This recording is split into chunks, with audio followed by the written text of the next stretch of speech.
আমার চোখের সামনে এখানে কপালের সামনে বন্দুক ধরেছিল 21শে জুলাই। কিন্তু মনে রাখবেন, আমাকে প্রাণে মেরে ফেলতে চাই, পারেনি।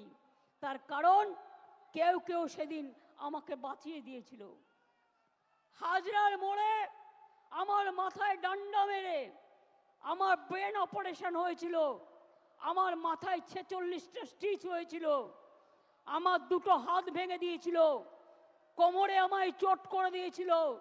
ইলেকশনের সময় নন্দীগ্রামে আমার পায়ে চোট করেছিল।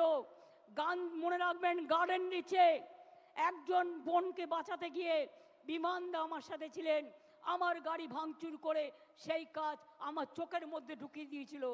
অনেক করেছি, অনেক লড়েছি, যতদিন বাঁচবো ততদিন লড়বো। আজও আমি বলতে পারি,